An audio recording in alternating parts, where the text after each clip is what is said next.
আল্লাহ রাব্বুল আলামিন বলেন, ইন্নামা জাযাউল লাযীনা ইউহারিবুনাল্লাহা ওয়া রাসূলাহু ওয়া ইয়াসআউনা ফিল আরদি ফাসাদান আন ইয়াকাত্তালু ওয়া ইউসাল্লাবু আও তুকাত্তাআ আইদিহিম। ভালো করে বুঝবেন, মনোযোগ দিবেন। আমি যে কথাটা বলবো আবার অন্য জায়গায় যে আপনারা সমালোচনা করবেন, এটা কিন্তু হবে না। ভালো করে বুঝবেন। আল্লাহ বলছে, ইন্নামা জাযাউল লাযীনা ইউহারিবুনাল্লাহা ওয়া রাসূলাহু, নিশ্চয় আমার জমিনে আমার এবং আমার রাসূলকে নিয়ে যদি কেউ ফিতনা ছড়ায়, ফ্যাসাদ করে, বেইজ্জতি করে, লাঞ্ছিত করে, আল্লাহকে নিয়ে যদি কেউ কটাক্ষ করে কথা বলে, সে কি মুসলমান? সবাই কথা বলেন। যারা বলবেন না বুঝতে পারবো যে আপনি মুনাফিক। যারা আল্লাহকে নিয়ে বেইজ্জতি করে কথা বলে, কারণ রব নিয়ে আমার আলোচনা চলছে, আপনারা জানেন তিনি যে রব।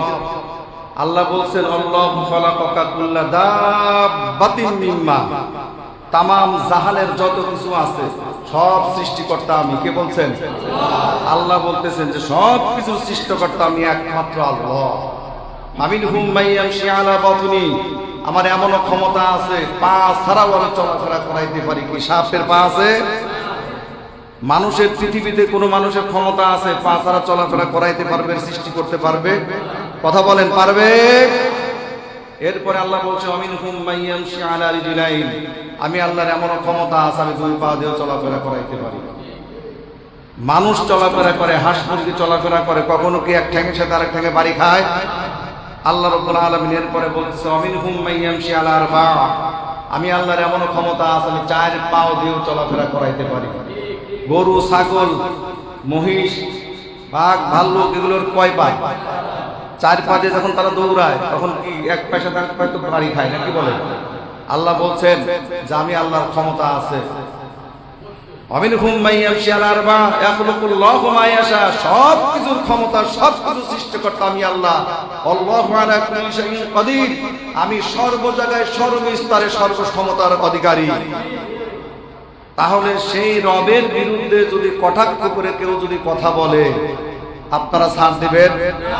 কথা বলেন। যারা কথা বলবেন না বুঝতে হবে যে আপনাদের ঈমান নাই। আল্লাহর বিরুদ্ধে যদি কেউ কথা বলে ছাড় দেওয়া যাবে? কত বড় কলিজার পাটা, কত বড় সাহস! আবুল সরকারের মতো একটা জঘন্যতম লোক, আউল ফাউল যাদেরকে আমরা বাউল বলে থাকি, কোরআন জানে না, হাদিস জানে না, কিচ্ছু জানে না, ছাগল পাগলের দল সব কিছু লোকজনকে নিয়ে গাজার আড্ডা বসায় দিয়ে সেই সব জায়গাতে বলে যে কুল আউযু বিরাব্বিন নাস মালিকিন নাস ইলাহিন নাস। শুনছেন না আপনারা? শোনেন নাই? কত বড় স্পর্ধা! কোরআনের আয়াত জানিস না তুই, অথচ তোর এত বড় কলিজার পাটা, তুই মুসলমানদের আল্লাহকে নিয়ে তুই কটাক্ষ করে কথা বলিস। আমাদের প্রাণের দাবি, বর্তমান সরকার যিনি আছেন একে ফাঁসের কাষ্ঠিতে ঝুলাই দেওয়া হোক। আপনারা রাজি আছেন? কারা কারা রাজি আছেন? আল্লাহকে দু হাত তুলে দেখান। নারায়ে তাকবীর। সম্মানিত উপস্থিতি, কলিজার উপর যারা আঘাত করে, যারা মারধর করতেছে, আলেমদের উপরে নির্যাতন করতেছে, কিছুই বলি নাই। কিন্তু আমার আল্লাহকে নিয়ে যদি কেউ কটাক্ষ করে, আমার রাসূলকে নিয়ে যদি কটাক্ষ করে, প্রয়োজনে জীবনের কলিজাটা ছিঁড়ে দেব, কিন্তু তাদের কাছে মাথা নত করব না। আল্লাহ রাব্বুল আলামিন বলেন, ইন্নামা জাযাউল লাযীনা ইউহারিবুনাল্লাহা ওয়া রাসূলাহু ওয়া ইয়াসআউনা ফিল আরদি ফাসাদান আন ইউকাত্তালু ওয়া ইউসাল্লামু আও তুকাত্তাআ আইদিহিম, নিশ্চয় আমার জমিনের মধ্যে যারা ফিতনা করবে আমি আল্লাহকে নিয়ে, ফ্যাসাদ করবে, যারা আমার রাসূলকে নিয়ে যারা কটাক্ষ করবে, লাঞ্ছিত করবে, বঞ্চিত করবে, তাদেরকে যেখানে পাবে সেখানে ধরে ধরে কতল করে ফেলাও। কার কথা? আমার কথা। কোরআন খুলে দেখেন, আইয়াক্তালু ওয়া ইউসাল্লাবু, প্রয়োজন তাদেরকে হত্যা করো, যেখানে পাবে সেখানে ধরে ধরে হত্যা করো। আল্লাহকে নিয়ে তোমার এত বড় পাওয়ার, এত বড় স্পর্ধা, তুমি আল্লাহকে নিয়ে কটাক্ষ করে কথা বলো। যে রব তোমাকে দুটো চোখ দিয়েছে, যে রব তোমাকে দুটো হাত দিয়েছে, যে মুখ দিয়ে তুমি খাও, প্রতিদিন 16 কেজি করে অক্সিজেন তুমি ব্যবহার করো, অথচ সেই রবের বিরুদ্ধে তুমি কথা বলো, তোমার এত বড় স্পর্ধা কে দিয়েছে?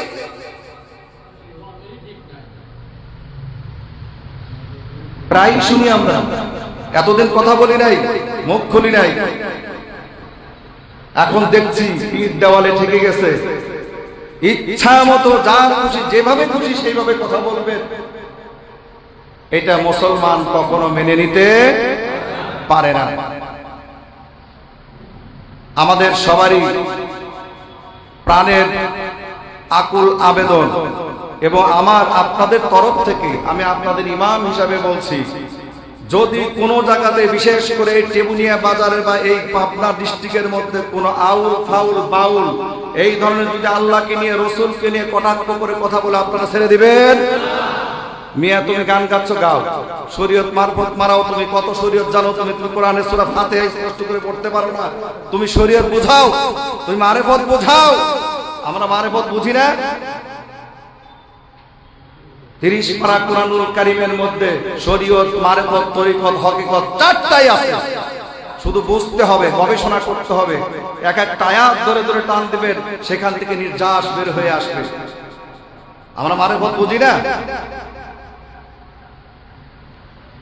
সম্মানিত উপস্থিতি, কঠোরভাবে এই জন্যই বললাম, আল্লাহ রাসূল যখন খুতবা দিতেন, জাহান্নামের বিষয় হোক বা কাফেরদের বিষয় যখন কথা হতো, আল্লাহ রাসূলের চেহারা মোবারক লাল হয়ে যেত কথা বলতে গেলে। আমরা তো সামান্য তার গোলাম। কার গোলাম? আল্লাহর গোলাম, রাসূলের উম্মত। আমরা সেরকম উম্মত এখনো হতে পারি নাই। আমাদের যদি কলিজার মধ্যে যদি এই ধরনের কথা বলে, কলিজা আঘাত লাগবে কিনা? আপনারা যদি সত্যিকার অর্থে আল্লাহকে রব হিসাবে মেনে থাকেন, আল্লাহ বলছেন ইয়া আইয়ুহান নাস উবুদু, আল্লাহ কিন্তু বলতে পারতেন ইয়া আইয়ুহাল মুসলিমুন উবুদু, বলতে পারতেন কিনা যে মুসলমানেরা তোমরা ইবাদত করো, দাসত্ব করো একমাত্র আমার, কিন্তু আল্লাহ তা বলেন না। আল্লাহ বলছে ইয়া আইয়ুহান নাস উবুদু, সমস্ত মানব জাতিকে আল্লাহ রাব্বুল আলামিন ঘোষণা দিচ্ছেন উবুদু, দাসত্ব করো, গোলামি করো, আমি আল্লাহ। কার? আল্লাহর, আমার রবের দাসত্ব করতে বলতেছেন, আর কারো দাসত্ব করা যাবে না। সম্মানিত উপস্থিতি, সেই মহান মনিবের দরবারে শুকরিয়া আদায় করে আরেকবার প্রাণ খুলে মনোজার করে দিয়ে পুরুষিত কণ্ঠে আরেকবার করি আলহামদুলিল্লাহ। আর তো হলো না নির্বাচনের মতো, আলহামদুলিল্লাহ পড়বেন যাতে উচ্চ আওয়াজে গোটা টেবুনিয়া বাজারে যত দোকানদার আছে তো বুঝতে পারে যে মসজিদে নামাজের সময় হয়ে গেছে। তারা যত লজ্জা পায় যে বুঝতে পারে যে না মসজিদে যাওয়া দরকার। অনেক আলোচনা তো করেছি, আল্লাহ বলছেন যে জুমার যখন আজান হয়ে যাবে যত ব্যবসা বাণিজ্য আছে সব কিছু বন্ধ করে দাও, হুকুমটা কার? আপনি কেমন মুসলমান যে আপনি এখনো দোকান বন্ধ করতে পারেন নাই? আপনি যতক্ষণ পর্যন্ত দোকানের মধ্যে ব্যবসা করবেন, ভালো করে মুসলমান জেনে নেন, প্রত্যেকটা খাবার আপনার হালাল হবে না, প্রত্যেকটা খাবারের মধ্যে আপনার ভেজাল ঢুকে যাবে, কারণ আপনি তো আল্লাহর আদেশকে অমান্য করেছেন। এই জন্য সম্মানিত উপস্থিতি যারা আছেন, আশেপাশে যারা, আমি অনুরোধ করব দোকানগুলোকে আজানের পরে মেহেরবানি করে বন্ধ করে দিবেন। এরপরে নামাজের পরে করে রিজিকের মালিককে। আমি অনেকবার বলেছি যে 5টা সামারাইজ করে আমি 5টাই করেছি রবের। 1 নম্বর হচ্ছে সৃষ্টিকর্তা, 1 নম্বর কি? সৃষ্টিকর্তা, 2 নম্বরে পালনকর্তা, 3 নম্বরে রিজিক দাতা, 4 নম্বরে আইন দাতা, 5 নম্বরে মাবুদ বা মালিক। মনে থাকবে না? অথচ আল্লাহর জমিনে আল্লাহর আইন বাস্তবায়িত নাই। রিজিক খাচ্ছেন কার? আপনি আমি যতই আপনার করি না কেন, আবাদ করি না কেন, একটা কলার বাগান করছি, এই কলার বাগানের কলার গাছ বড় বড় হয়ে গেছে, ফলন দেওয়ার মালিককে? আপনি ধান লাগাইছেন, ধানের আপনি বড় বড় করে গাছ হয়েছে, সেই ধানের গাছের মধ্যে এই বীজ দেওয়ার মালিককে? আপনি এটা বুঝেন যে ধানের বীজের মধ্যে, গাছের মধ্যে এই ধান দেওয়ার মালিক আল্লাহ, কলার বাগানে কলা দেওয়ার মালিক আল্লাহ, আমের বাগানে আম দেওয়ার মালিক আল্লাহ, খাবারের সব কিছুর মালিক এই আমার রব। অথচ সেই রবের কাছে মাথা নত আমরা করছি না, ঠিক কিনা? তাহলে আজকের থেকে অন্তত যতদিন বেঁচে থাকবো সেই মহান মনিবের দরবারে আমরা শুকরিয়া শুধু আদায় করব না, মহান মনিবের কাছে একমাত্র মাথা নত করব। পৃথিবীর কোন কালমাস, কোন লেনিন, কোন মাও সেতুং, কোন বুশ, কোন নরেন্দ্র মোদী, কারো কাছে, পৃথিবীর কারো কাছে মাথা নত মনে থাকবে ইনশাআল্লাহ। Now come to the main point, আসল কথায় আসি। বিশ্ব মানবতার মুক্তির দূত সরদারে দো আলম জনাবে মুহাম্মদ রাসূলুল্লাহ সাল্লাল্লাহু আলাইহি সাল্লামের প্রতি লাখ কোটি দরুদ ও সালাম। আল্লাহুম্মা সাল্লি সালাতান কামিলা ওয়া সাল্লিম সালামান তাম্মান আলা মুহাম্মদ। সবাই বলি সাল্লাল্লাহু আলাইহি সাল্লাম। সম্মানিত উপস্থিতি, গতকাল আমার মাহফিল ছিল ঈশ্বরদী মাহফিল করে আসার সময় এই দাসুরিয়া আসার পরে মোটামুটি তখন 1:45 মতো বাজে গেছে। এখানে আসার পুলিশটা ছিল, টহলে ছিল। আমাদের 3 জনকে দেখে বলতেছে হুজুর কোথার থেকে আসতেছে, মাহফিল শেষ করে আসতেছে। তো যাই হোক, ওনারা হয়তো অন্য কোনো কথা বলতে চাইছিল, তারপরে বলতে হুজুর আমাদের জন্য দোয়া করে। যাই হোক, হ্যাঁ জি, গতকাল রাত্রে এখনো মনে করেন ঘুমের লেজটা এখনো কাটে নাই। জানি না কতটুকু আপনাদের সামনে আজকে আলোচনা করতে পারবো। সম্মানিত উপস্থিতি, আমার তেলাওয়াতকৃত আয়াত ছিল সূরা হামিম আস-সাজদার 30 নম্বর আয়াত, মনে আছে না আপনাদের? এটা নিয়ে অনেক দিন থেকে আলোচনা করছি। আজকে ইতি টানার চেষ্টা করব, কারণ এই আলোচনা শেষ করা সম্ভব নয়। রব নিয়ে যদি আলোচনা করতে যাই, আমি তো বলছি যে মাসের পর মাস শেষ হয়ে যাবে, সম্ভব না। শর্টকাটে আজকে শুধু ইতি টানার চেষ্টা করব, কারণ আরো আগাইতে হবে আমাদেরকে। আল্লাহ রাব্বুল আলামিন বলতেছে, ইন্নাল্লাযীনা ক্বালু রাব্বুনাল্লাহ সুম্মা ইসতাকামু তাতানাজ্জালু আলাইহিমুল মালাইকা। আল্লাহ বলতেছেন নিশ্চয়ই যারা বলতেছে, ভবিষ্যতে বলবে। Present past tense, present future tense, present continuous tense, ভবিষ্যৎ বর্তমান সব কিছু বোঝানো হয়েছে। তার মানে আজকে শুধু নয়, মুসা আলাইহিস সালাতু ওয়াস সালামের জামানায় আপনারা জানেন ফেরাউন কি পরিমাণ, যারা কালেমা করে মুসলমান হয়েছিল তাদের উপর কি পরিমাণ নির্যাতন করেছে। আপনাদের সেসব ইতিহাস জানা আছে না? মাসেতা নামে একজন দাসী ছিল। এই দাসী তার মেয়ের বিভিন্ন রকমের খেদমত করত, তার চুল আশ্রিয়ে দিত, তারপর তার পানি গরম করত, সব ধরনের সেবা তাকে করত। একদিন তার মাথার চুল আশ্রাইতে আশ্রাইতে চিরুনিটা নিচে পড়ে গেছে। ইতিহাস থেকে বলছি, মুসলমান ভালো করে মনোযোগ দিবেন, গভীর মনোযোগ দিবেন, তাহলে বুঝে আসবে। এই মাসেতা যখন চিরুনিটা পড়ে গেছে, এই চিরুনিটা উঠাইছে, কি বলে জানেন? বিসমিল্লাহির রহমানির রহিম। তখন ফেরাউনের যে মেয়ে ছিল সে বলতেছে, বাহ বাহ, তুমি তো আমার বাবার নামে কি সুন্দর প্রশংসা বর্ণনা করে তারপরে তুমি চিরুনি উঠাইলা। তখন মাসেতা বলতেছে যে ভুল ধারণা তোমার এটা, আমি এমন একজন সত্তার প্রশংসা করেছি যিনি ফেরাউনকেও সৃষ্টি করেছে, মূসাকেও সৃষ্টি করেছে। আল্লাহু আকবার। এই কথা বলার সাথে সাথে সে মেয়ে যে তার বাবাকে বলে দিয়েছে, বলতেছে বাবা এ তো নাস্তিক হয়ে গেছে, সে তো তোমাকে মানে না। ফেরাউন কি বলেছিল? আনা রাব্বুকুমুল আলা, আমি ছোট খোদাদের বড় খোদা। তখন বলতেছে কি এত বড় সাহস? মাসে তাকে ডাকছে, ডাকার পরে বলতেছে তোমাকে আমি ভালোবাসি, দীর্ঘদিন থেকে তুমি আমার এখানে আসো, অতএব তুমি যে ভুল করছো এই ভুলটাকে সংশোধন করে নাও, আমি তোমাকে কিছুই বলবো না। হযরতে মাসেতা এক আল্লাহর উপরে অটুট থেকে, অবিচল থেকে সঙ্গে সঙ্গে ফেরাউনের সামনে জবাব দিয়ে দিয়েছে, ও ফেরাউন, তুমি ভালো করে শুনে নাও, যিনি মূসাকে সৃষ্টি করেছেন, যিনি তোমাকে সৃষ্টি করেছেন, সেই রবের প্রতি আমি প্রশংসা করতেছি, তার উপর আমি ঈমান এনেছি। এর জন্য যদি আমার কোনো শাস্তি হয় তাতে আমার কোনো দুঃখ থাকবে না। মাসেতাকে ডাক দিয়ে বলতেছে ফেরাউন, ও মাসেতা, এখনো সময় আছে, তোমাকে বলছি তুমি আমাকে রব হিসাবে মেনে নাও। মাসেতা ডাক দিয়ে বলতেছে, আমার জীবনের বিনিময়ে হলেও একমাত্র মুসার খোদাকে আমি মেনে নিয়েছি, পৃথিবীর কোন খোদাকে আমি আর রব হিসাবে মানব না। এ কথা বলার পর মাসেতার 2টা সন্তান ছিল, একটা ছোট একটা বড়, একটা ছেলে সন্তান ছিল, একটা মেয়ে সন্তান ছিল। মেয়ে সন্তানটা ছিল সবচেয়ে বড়। ওই মেয়ে সন্তানটাকে ফুটন্ত তেলের মধ্যে যখন তাকে নিক্ষেপ করে দিল, নিক্ষেপ করে দেওয়ার পরে বারবার ডাক দিয়ে বলতেছে, তোমার বড় সন্তানকে এই তেলের মধ্যে নিক্ষেপ করে দিয়েছি, এখনো সময় আছে, তুমি যদি আমাকে রব হিসাবে মেনে না নাও তাহলে তোমার কলিজার টুকরা পুরুষ সন্তানটা, ছেলে সন্তানটাকে এই তেলের মধ্যে ফেলে দিব। তখন মাসেতা ডাক দিয়ে বলতেছে, তুমি আমার বড় সন্তানকে তুমি তেলের মধ্যে, ফুটন্ত তেলের মধ্যে দিয়ে তাকে শহীদ করে দিয়েছো। আল্লাহর কসম করে বলছি, সেই সত্তার কসম কেটে আমি বলতেছি, শুধু একটা সন্তান কেন, পৃথিবীর বুকে যদি আমার হাজার হাজার লক্ষ লক্ষ সন্তান থাকে, প্রত্যেকটা সন্তানকে তেলের মধ্যে ছেড়ে দিব, কিন্তু আমি যে রবের কাছে ঈমান এনেছি ওইখান থেকেও কোনোদিন তুমি আমাকে অটুট অবিচল থেকে তুমি আমাকে ফেরত আনতে পারবে না। এ কথা বলার পর তার পুরুষ সন্তানটাকে, ছেলে সন্তানটাকে যখন পানির মধ্যে তেলের মধ্যে, ফুটান্ত তেলের মধ্যে যখন ছুঁড়ে ফেলে দিল, ছুঁড়ে ফেলে দেওয়ার পরে সেখানে ভাজা ভাজা হয়ে গেল।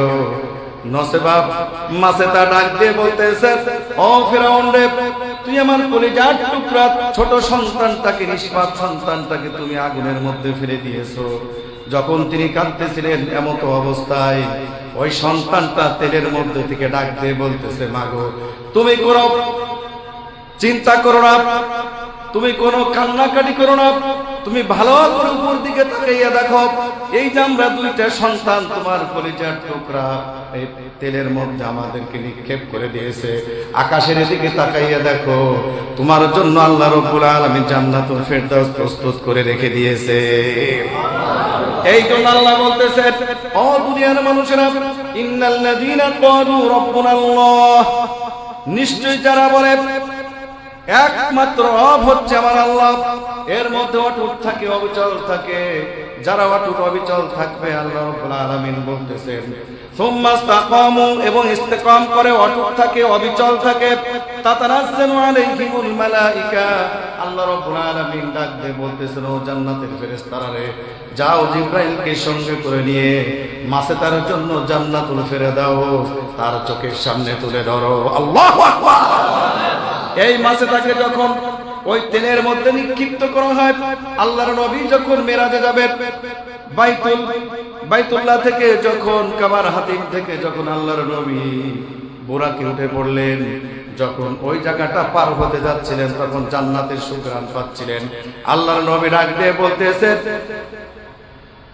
ইয়া আখি জিবরিল কাদ হাযা, ও জিবরাইল, ভাই জিবরাইল, এইখানে কিসের এরকম সুগন্ধি পাওয়া যাচ্ছে আমি তো জানতে চাই। তখন জিবরাইল আলাইহিস সালাতু ওয়াস সালাম ডাক দিয়ে বলতেছেন, বনে ইসরাইলের জামানায় একজন নারী ছিল, তিনি রবকে মেনে নিয়েছিলেন, তিনি পড়ে নিয়েছিলেন লা ইলাহা ইল্লাল্লাহু মুসা কালিমুল্লাহ। এটা যখন করেছিল, তারপরে এত বেশি নির্যাতন নিপীড়ন হয়েছিল, তার দুটা সন্তানকে এই জায়গায় তেলের মধ্যে নিক্ষেপ করে দেওয়া হয়েছিল। শুধু তাই নয়, তাকেও তেলের মধ্যে নিক্ষেপ করে শহীদ করে দেওয়া হয়েছিল। যে জায়গাটা তাকে মাটির মধ্যে গেড়ে রাখা হয়েছে, কবরস্থ করা হয়েছে, এইখান থেকে আল্লাহ রাব্বুল আলামিন জান্নাতের সাথে সরাসরি এমন ভাবে সেটআপ করে দিয়েছেন, সিস্টেম করে দিয়েছেন, সরাসরি জান্নাতের আলো বাতাস, সরাসরি নাজ নিয়ামত সব কিছু এখানে আসতেছে।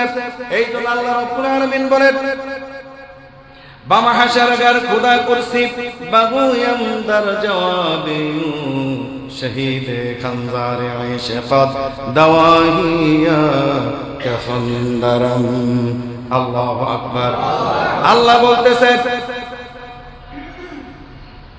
ও দুনিয়ার মানুষেরা, তোমরা যদি আমার উপর অটুট থাকতে পারো, অবিচল থাকতে পারো, দিন কায়েমের জন্য যদি কাজ করতে পারো, দিন প্রতিষ্ঠার জন্য যদি কাজ করতে পারো, আমার কোরআনের আইনকে বাস্তবায়নের জন্য যদি তুমি জিহাদ করতে পারো, এরকম যদি তুমি কাজ করতে পারো, তাহলে তোমার জন্য আমি কি করব? ফি সাবিলিল্লাহ, আল্লাহর রাস্তায় যখন তুমি জিহাদ করবে, আমি রব্বুল আলামিন তোমার জন্য এমন একটা সুসংবাদ জানিয়ে দিচ্ছি। আল্লাহ বলতেছেন, তাতানাজ্জালু আলাইহিমুল মালাইকাতু আল্লা তাখাফু ওয়া লা তাহজানু ওয়া আবশিরু বিল জান্নাতিল্লাতী কুনতুম তুআদুন। আল্লাহ বলতেছেন, বান্দারে, যখন তুমি সত্যিকারে অটুট থাকবে, অবিচল থাকবে, জিহাদের ময়দানেও তোমাকে যদি যেতে হয়, অন্যায়ের প্রতিবাদ করার জন্য তোমাকে যদি যেতে হয়, আজকে যারা আউল ফাউল এরকম বেয়াদবি করতেছে, আল্লাহর বিরুদ্ধে কটাক্ষ করতেছে, রাসূলের বিরুদ্ধে কটাক্ষ করতেছে, একটাবারও সে চিন্তা করে নাই, মগজটাকে কখনো ধুলাই করে নাই, যে রব্বুল আলামিন তাকে দুইটা চোখ দান করেছেন, যে রব্বুল আলামিন তাকে জিহ্বা দান করেছেন, যে মহান রব তাকে মাথার মগজ দিয়েছেন, এই মাথার মগজের মধ্যে 1000 বিলিয়ন তার এবং নার্ভাস সিস্টেম আল্লাহ পাক তাকে দিয়ে দিয়েছেন। এরকম করে গোটা বডিটা স্ট্রাকচারটা এত সুন্দর করে তাকে তৈরি করে দিলেন। সেই মহান মনিবের ব্যাপারে যদি কটাক্ষ করে কথা বলে, আজকে যদি মুসলমানরা চুপ থাকেন তাহলে বুঝতে হবে সত্যিকারে মুসলমান আমরা হতে পারে নাই, আমরা সত্যিকারে মুনাফিক মার্কা মুসলমান হয়ে গেছি। কথা বলেন না কেন? আজকে যদি আল্লাহর বিরুদ্ধে, রসুলের বিরুদ্ধে যদি এরকম কটাক্ষ করে কথা বলা হয় আর মুসলমান হয়ে যদি চুপ থাকেন, তাহলে বুঝতে হবে আপনি সত্যিকারে মুসলমান না, আপনি মুনাফিক মার্কা মুসলমান। সরকারের কাছে আমরা আকুল আবেদন জানাই, তাকে ধরা হয়েছে, তাকে ফাঁসি না দিয়ে তাকে যেন ছেড়ে না দেওয়া হয়।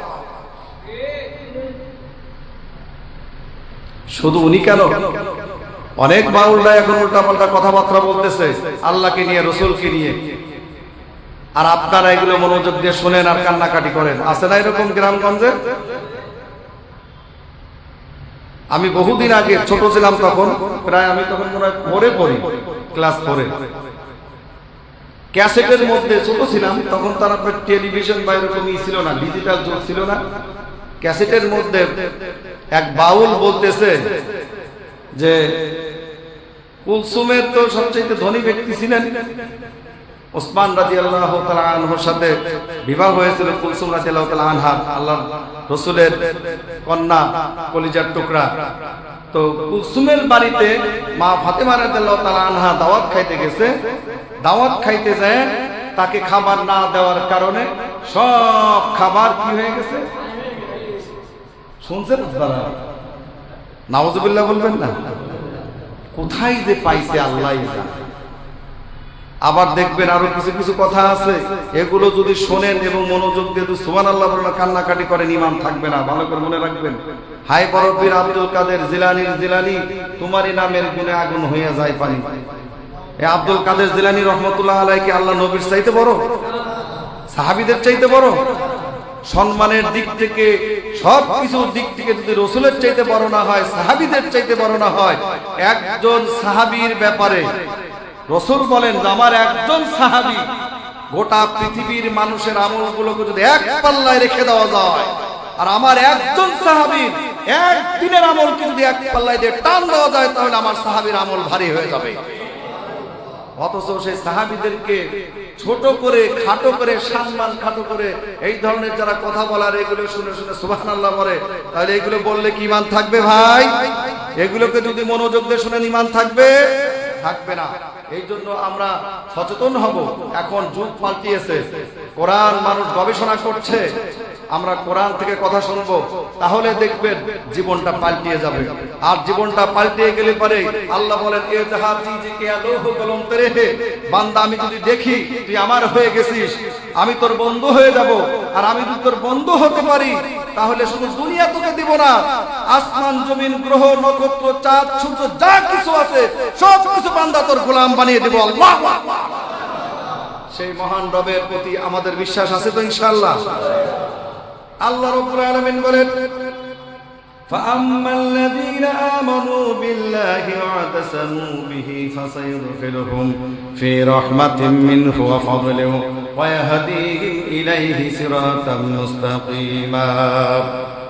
ও দুনিয়ার মানুষেরা, ফাআম্মাল্লাযীনা আমানু, যারা সত্যিকার অর্থে আমার প্রতি কমপ্লিটলি সারেন্ডার করেছো, আত্মসমর্পণ করেছো, প্রকৃতভাবে ঈমানদার হয়েছো, একমাত্র আমি রবের কাছে ছাড়া কারো কাছে তোমরা যারা মাথা নত করো নাই, ওয়াতাসামু বিহি ফাসায়ুদখিলুহুম ফি রাহমা, আমি রব্বুল আলামিন তোমাকে কি করব? আমার রহমতের চাদরের মধ্যে তোমাকে বেষ্টন করে রেখে দেব। সুবহানাল্লাহ, বেষ্টন করে রেখে দেব। শুধু তাই করব না, ওয়াতাসামু বিহাবলিল্লাহি জামিআ, তোমরা যদি আল্লাহর রশিকে শক্ত করে মজবুত করে যদি তোমরা ধরতে পারো, তাহলে তোমাদেরকে কি করব? ফাসায়াজুলুহুম ফি রাহমা, তোমাদেরকে প্রবেশ করিয়ে দিব আমার রহমতের মধ্যে। আফাদিলু ওয়া ইয়াহদিহিম, শুধু তোমাকে রহমতের মধ্যে প্রবেশ করায় দিব না, তোমাদেরকে আরো কিছু দিব। কি দিব? এই তাফসীরের মধ্যে এসেছে ডিজিটাল আয়াত পড়ছি, কিন্তু এই আলোচনাটা কোরআনুল কারীমের সূরাতুন নিসার 175 নম্বর আয়াত যখন তেলাওয়াত করতেছিলেন, ইমাম বুখারীর মা ইমাম বুখারীকে কারা কারা ছিলেন না একটু হাত দেখতে চাই। চিনেন না কারা কারা? নাম শুনেন নাই কারা কারা? ইসমাইল আল বুখারী নাম শুনেন নাই কারা কারা? বলেন তো। প্রায় 2 লক্ষ হাদিসের হাফেজ যিনি ইসমাইল আল বুখারী রাহমাতুল্লাহি আলাইহির মা, তিনি একদিন ফজরের নামাজের পরে যখন তেলাওয়াত করতেছিলেন, তেলাওয়াত করতে করতে অর্থটা যখন তিনি ভালো করে মনোযোগ দিয়ে পড়লেন, পড়ার পরে তিনি আর দেরি করলেন না, সেজদায় অবনত হয়ে গেলেন। আল্লাহকে ডাক দিয়ে বলতেছে, রব্বুল আলামিন, আমার জীবনে যতদিন থেকে আমার বুঝ হয়েছে সেদিন থেকে আজ পর্যন্ত কোনোদিন পুরুষ মানুষের সামনে আমি দাঁড়াই নাই, তোমার ইবাদত বন্দেগী থেকে কখনো মুখটাকে ফিরিয়ে নেই নাই, তাহাজ্জুদ পর্যন্ত কোনোদিন বাদ দেই নাই, রোজাগুলোকে কোনোদিনও বাদ দেই নাই। রব্বুল আলামিন, তুমি তো বলেছো প্রকৃতভাবে যদি কেউ কমপ্লিটলি সারেন্ডার করে, আত্মসমর্পণ করে, তাহলে এই যে আমার সন্তান ছোট বাচ্চা, তার দুটো চোখ অন্ধ, সে চোখে দেখতে পারে না, এই সন্তানকে নিয়ে জমিনে আমি কেমনে করে চলাফেরা করব? আয় রব্বুল আলামিন, তুমি যদি সত্যিকার অর্থে যে কথাটি তুমি বলেছো, ওয়াতাসামু বিহাবলিল্লাহি ওয়াতাসিমু বিহি ফাসায়াদখুলুহুম ফি রাহমা, তুমি বলেছো তোমার রহমতের চাদরের ভিতর তুমি আমাকে বেষ্টিয়ে নিবে, যদি তাই হয়ে থাকে তুমি আরো বলেছো আরো কিছু দিবে। যদি আমাকে সত্যিকার অর্থে ভালোবেসে থাকো, মহব্বত করো, তুমি যদি সত্যিকার অর্থে আমাকে বান্দি হিসাবে গ্রহণ করে থাকো, তাহলে আমার সন্তানের চোখটা তুমি ভালো করে দাও। এ কথা বলার সঙ্গে সঙ্গে ইসমাইল আল বুখারী তিনি সাথে সাথে চলে আসলেন। আসার পরে বলতেছেন, ও মা গো, তুমি মাথাটাকে তুলো, বুঝতে পেরেছি আমি হয়তো খোদার জন্য কান্নাকাটি করতেছি, যার কারণে তুমি সেজদায় পড়ে আল্লাহর কাছে কান্নাকাটি করতেছো। মা গো, আমি আর কোনোদিন খোদার তাড়নায় তোমার কাছে খাবার চাইবো না, মেহেরবানি করে আল্লাহর কাছে তুমি আমাকে মাফ করে দাও। 5 বছরের বাচ্চা ইসমাইল মুহাম্মদ আল বুখারী, তিনি যখন এই কথাগুলো বলতেছিলেন, তার মা ডাক দিয়ে বলতেছে, বাবারে, আমি ওই জন্য কান্নাকাটি করতেছি না, তুমি যে অন্ধ অবস্থাতে পৃথিবীতে এসেছো, আল্লাহর কাছে শুধু তোমার জন্য ফরিয়াদ করতেছি, তোমার চোখ দুটা যেন আল্লাহ ভালো করে দেয়। এই কথা বলার সাথে সাথে ইসমাইল মুহাম্মদ আল বুখারী বলতেছেন, ও মা গো, তুমি মাথা তোলো, তুমি চেয়ে দেখো আল্লাহ রাব্বুল আলামিন আমার চোখ দুটো ভালো করে দিয়েছে। এই কথা বলার সঙ্গে সঙ্গে ইসমাইল আল বুখারী যখন এই কথা বললেন, মা আর দেরি করলেন, আবার সেজদায় পড়ে গেলেন। ওয়াফাদলি ওয়া ইয়াহদিহিম ইলাইহি সিরাতাল মুস্তাকিম, আল্লাহ বলতেছেন আরো কিছু দেব, আরো পুরস্কার দেব, আরো বোনাস দেব। এই কথা যখন আয়াতের মধ্যে পড়লেন, পড়ার সঙ্গে সঙ্গে ইসমাইল আল বুখারীর মা সেজদায় অবনত হয়ে বলতেছে, রব্বুল আলামিন, যদি তুমি সত্যিকার অর্থে আমার সন্তানের চোখ ভালো করে দিয়ে থাকো, তাহলে জামানার সবচেয়ে বড় আলেম হিসাবে তুমি কবুল ও মঞ্জুর করে নাও। এই কথা বলার সঙ্গে সঙ্গে ইসমাইল আল বুখারী মাত্র 30 দিনে 30 পারা কোরআনের হাফেজ আল্লাহ তাকে বানিয়ে দিয়েছে। মায়ের দোয়া আল্লাহর দরবারে সাথে সাথে যে কবুল হয়, এবং এটা যে ডিজিটাল আয়াত, তার এটা প্রমাণ কিনা বলেন তো? ডিজিটাল মানে কি? সাথে সাথে যেটা কাজ হয় সেটাকে ডিজিটাল বলা হয়। এই যে এখানে আল্লাহ পাক বলছে, রহমাতিন মিনহু ফাদল, যে আমি তোমাকে আরো কিছু দেব, তুমি সত্যিকার অর্থেই যদি তুমি আমি আল্লাহকে কমপ্লিটলি সারেন্ডার করো, আত্মসমর্পণ করো। তিনি কি হলেন? বিশ্ববিখ্যাত আলেমে দ্বীন হলেন। আজকে যদি বুখারী শরীফের হাদিসকে যদি আমরা না মানি, তাহলে কি ঈমান থাকবে? কত বড় আলেম ছিলেন তিনি, পৃথিবীর বুকে সবচাইতে সেরা আলেম হয়েছেন মায়ের দোয়ায়। আমরা সবাই মাকে ভালোবাসি, কি বলে? ভালোবাসি না? শুধু মাঝে মধ্যে এই দেখা যায় যে নিজের বাড়ি ছেড়ে অন্য জায়গায় ভাড়া রাখি, মাঝে মধ্যে দেখা যায় যে ভালো ভালো খাবারগুলো আমরা খাই, আর মাকে পচা বাসি যা আছে এগুলো আমরা মাকে দিই। টেবুনিয়া বোধ এগুলো নাই না? আছে কি?